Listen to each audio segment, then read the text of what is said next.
Hello, and welcome to another episode of my Minecraft survival series. We're here at the lighthouse that we just finished building a week ago. It's been a while since we've been on our solo world. Wandering Trader's still there.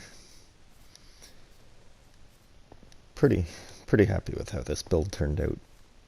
I'm happy with the direction we're going with moving forward from here. Got some work that I want to do around here still, which will just be some terraforming, detailing in and around the lighthouse that we'll work away at later, but not right now. And some terraforming in this area too. Kinda wish I had elytra. We'll have to go to the end eventually and get some. We're just gonna make our way back into our town here, doing just a little bit of a walking tour. Our episode today is gonna deal with these guys, our sheepies,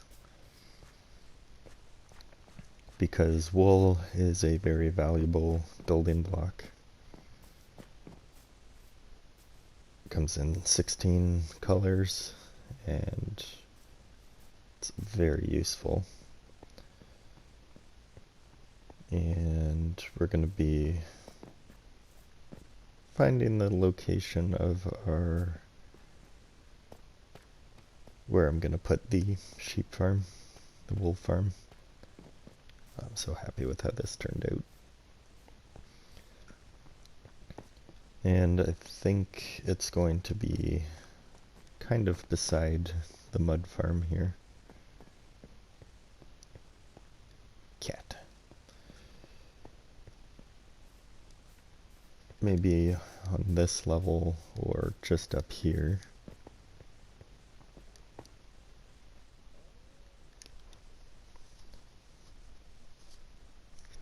Might do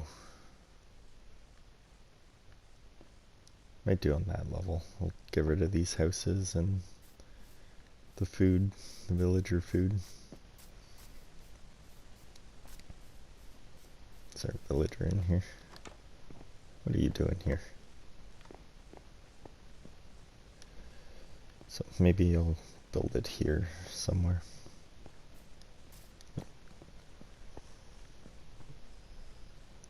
But it's going to be maybe 4 cells per color. So we're going to need a lot of sheep. And I'll show you how I'm building a couple of the cells, and then I'll get the whole thing in place and start putting a building up around it. So I'll collect what I need and we'll go from there.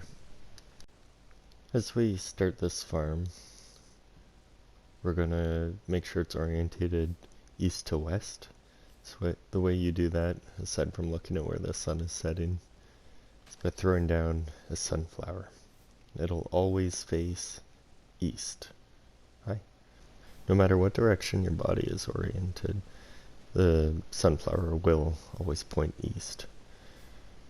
That's important to know because if you place tracks north to south and you're making like a 2-rail system parallel, when you put down a second powered rail, they will switch to being north to south, or east to west, sorry.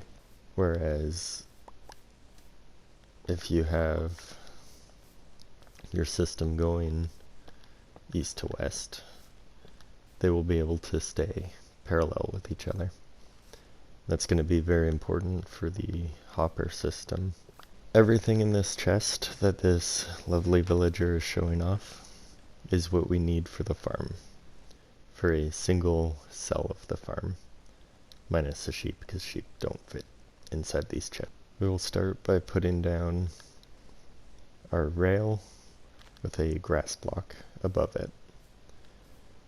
Then an observer that is looking into the grass block with a piece of wool behind it, a redstone dust on top of the wool, and then a dispenser facing towards the grass block with some shears in it.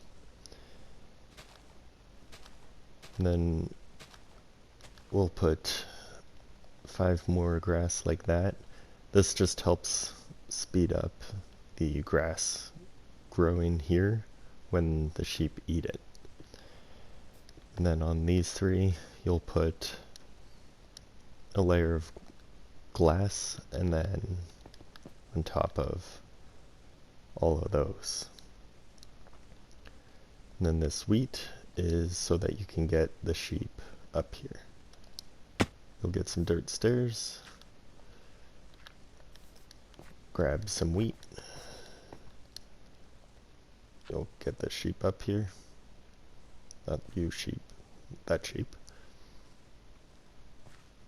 And then you just gotta find a way to get in behind him and nudge him into the opening.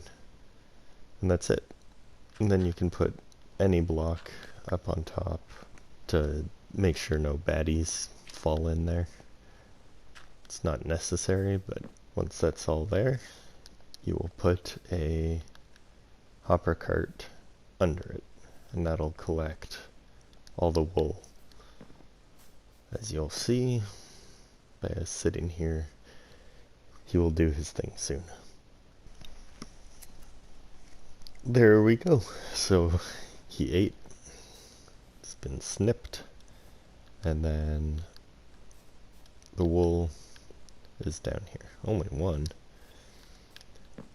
And then you'll see when he goes to eat again after the grass has grown that he will be sheared again.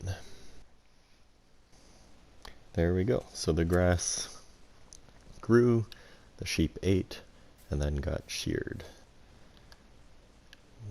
Another one. We're just unlucky there. Now this chest has all the different dyes in it. So there are 16 colors of dye. The ones that are double are ones that I had to craft using 2 other colors. But these are all 16 variants. We need at least 4 of each color because I want to do 4 cells per color. These are just some of the things you can use to make the dye. So you've got the different flowers, the most popular ones. You need cocoa beans for brown and ink for white. But there's different blues, different things you can use for white. And yeah, then you can just combine them in your inventory to make the dyes in the different colors. But now we're going to tear this down so we can get it moved into the exact spot. Tear out these fields for the villagers that are going to get moved, and then get this farm set up. So here we go. So this is why we want this farm facing east to west. It's because we're going to put a second layer on here, which will have a rail come all the way down here. And then this part is what's going to be filling the shears back up. And then we're going to put a second layer like this on top of this one. Get one on this side and one on the far side. And you'll see that when it's all done. But so far we've got 4 colors in the grayscale, and it's being fairly productive.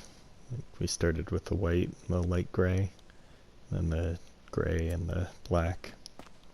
We're already filling up pretty quick. And I'm also using pumpkins, or the jack-o'-lanterns, because they'll help reduce lag down the road, since we have these open hoppers. We don't want the redstone light updates to trigger any lag either. So just little things to try to keep this area fairly tidy and lag free. Yeah, we'll get our next few layers, our next few farms built, and come back when this is complete, I guess. There we have it. Done. So we've got 4 of each color here in 2 rows. No, I could have made it a bit more efficient in the building by having like this row on that side or something, but it doesn't matter. So this is just going around filling these with shears, which will get a auto dropper type thing hooked up eventually, maybe. At least some scaffolding that we can get up and down to refill those. But it's been working away the whole time we were building it, and we've got these both about half filled, or more than half filled. So it's working away quite productively. And very happy with that. We'll be digging this out in the next episode or so as we start our building here. This is just my temporary cactus farm for the green dye that I needed in preparation for the future cactus farm we'll be building. But that is going to be it for this episode. The next one, like I said, will be kind of getting the building up around this, because I got to do the front buildings before I do this one, just to get a feel for where everything's going to be. Super happy that I've got a wool farm now. So thanks for checking this episode out. Hopefully you build something like this with the wool farm, and we'll see you in the next episode. So goodbye.